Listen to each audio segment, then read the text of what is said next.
Assalamualaikum warahmatullahi wabarakatuh. Alhamdulillahilladzi an'amana bi ni'matil imani wal islam wa nusalli wa nusallim ala khairil anami sayyidina Muhammadi wa ala alihi wa sahbihi ajma'in. Baik, sebelumnya perkenalkan, saya Firza Umairah, salah seorang mahasiswi Institut Agama Islam Negeri Loksmawe, Fakultas Tarbiyah dan Ilmu Keguruan, jurusan Pendidikan Agama Islam Unit 1. Pada kesempatan ini, saya akan mempresentasikan tugas final saya yang berjudul Pengertian Tasawuf dan Sejarah Munculnya Tasawuf. Baik, tanpa berlama-lama lagi, saya akan langsung mempresentasikannya. Adapun pengertian tasawuf, kata tasawuf diambil dari kata sofa, yang berarti bersih. Dinamakan sufi karena hatinya tulus dan bersih di hadapan Tuhannya. Teori lain mengatakan bahwa kata tersebut diambil dari kata sufah yang berarti serambi Masjid Nabawi di Madinah yang ditempati oleh sahabat-sahabat Nabi yang miskin dari golongan muhajirin. Mereka disebut ahlu as-sufah yang sungguh pun miskin namun berhati mulia dan memang sifat tidak mementingkan kepentingan dunia, dan berhati mulia adalah sifat-sifat kaum sufi. Teori lainnya menegaskan bahwa kata sufi diambil dari kata suf, yaitu kain yang dibuat dari bulu atau wol. Dan kaum sufi memilih memakai wol yang kasar sebagai simbol kesederhanaan. Dari berbagai teori di atas, tampak bisa dipahami bahwa sufi dapat dihubungkan dengan dua aspek, yaitu aspek lahiriah dan aspek batiniah.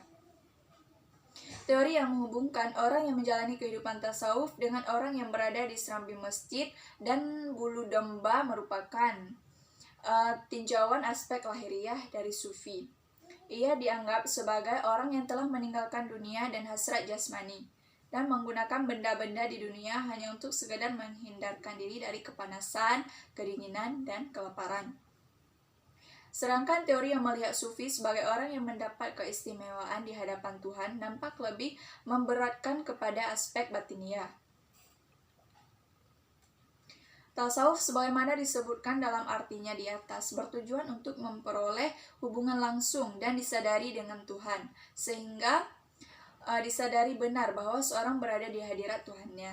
Dan intisari dari sufisme itu adalah kesadaran akan adanya komunikasi dan dialog antara roh manusia dan Tuhan dengan cara mengasingkan diri dan berkontemplasi.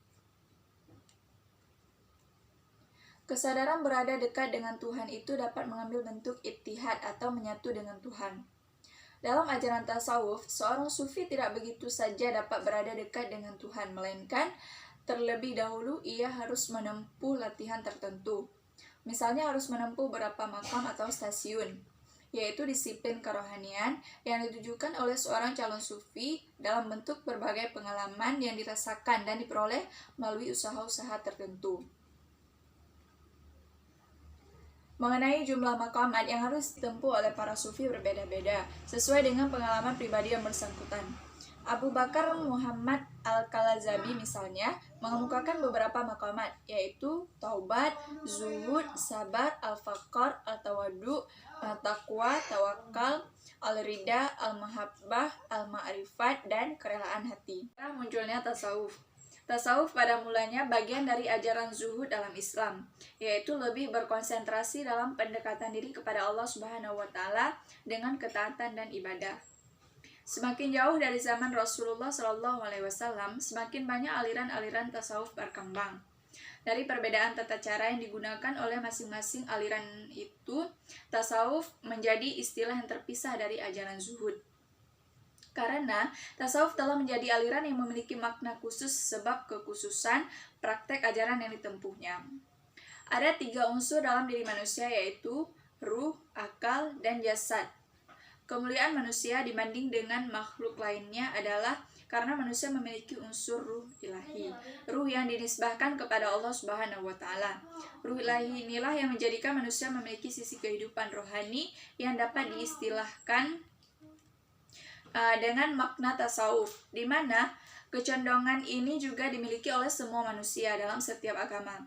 Karena perasaan itu merupakan fitrah manusia secara umum. Dapat juga kita ibaratkan makna tasawuf dengan filsafat kehidupan dan metode khusus sebagai jalan manusia untuk mencapai akhlak yang sempurna dalam menyingkap hakikat dan kebahagiaan jiwa. Adapun inti dari tasawuf sendiri ialah tekun beribadah, menjauhi kemewahan dunia, dan mengasingkan diri dari manusia untuk beribadah, sebagaimana para sahabat dan ulama terdahulu melakukannya. Nabi Shallallahu Alaihi Wasallam sendiri secara sufistik telah memiliki perilaku sufi sejak dalam kehidupannya, seperti dalam perilaku atau pribadi beliau, peristiwa dalam hidup, dan beribadah. Sebelum menjadi rasul, beliau sering berkholwat di Gua Hira dengan berzikir, bertafakur untuk mendekatkan diri kepada Allah Subhanahu wa taala. Asal-usul kata tasawuf. Al-Qushairi di dalam Al-Risalah Al-Qushairiyah mengatakan bahwa para generasi pertama atau sahabat dan sesudahnya atau tabi'in, mereka lebih menyukai dan merasakannya sebagai penghormatan apabila mereka disebut sebagai sahabat. Pada saat itu, istilah-istilah seperti abid, zahid, dan sufi belumlah dikenal dan belum populer bila dibandingkan dengan masa setelahnya. Dengan demikian, istilah-istilah seperti abid, zahid, dan kemudian sufi yang digunakan untuk para ahli ibadah baru dikenal setelah generasi sahabat dan tabi'in ini. Tentang asal kata tasawuf, yang berasal dari kata sufi terdapat beberapa pendapat yang berbeda. Di antaranya ada yang menganggap bahwa secara lahiriah sebutan tersebut hanya semacam gelar. Sebab dalam bahasa Arab tidak terdapat akar katanya. Menurut sejarah, orang yang pertama memakai kata sufi adalah seorang zahid atau asketik bernama Abu Hashim Al-Kufi di Irak. Terdapat 5 teori mengenai asal kata sufi. Teori-teori berikut selalu dikemukakan oleh para penulis tasawuf, yaitu pertama, kata tasawuf adalah bahasa Arab dari kata suf yang artinya bulu domba. Orang sufi biasanya memakai pakaian dari bulu domba yang kasar sebagai lambang kesederhanaan dan kesucian. Dalam sejarah disebutkan bahwa orang yang pertama kali menggunakan kata sufi adalah seorang zahid yang bernama Abu Hashim Al-Kufi di Irak, wafat pada tahun 150 Hijriah. Yang kedua, Ahlu As-Sufa, yaitu orang-orang yang ikut hijrah dengan Nabi di Mekah ke Madinah yang karena kehilangan harta. Mereka berada dalam keadaan miskin dan tak memiliki apa-apa. Mereka tinggal di serambi Masjid Nabawi dan tidur di atas batu dengan memakai pelana sebagai bantal.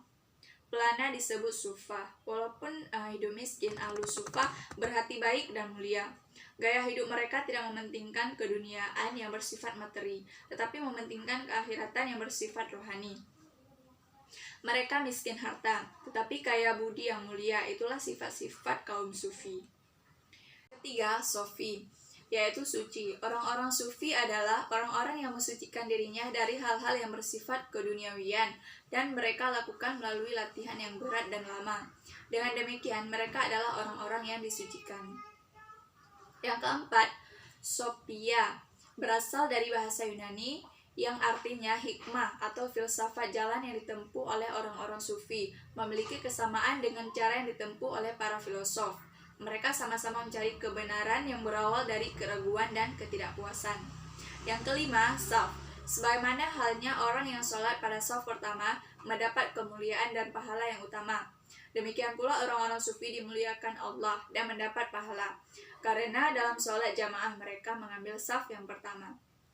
Demikian akhir presentasi saya. Kurang lebihnya saya mohon maaf. Assalamualaikum warahmatullahi wabarakatuh.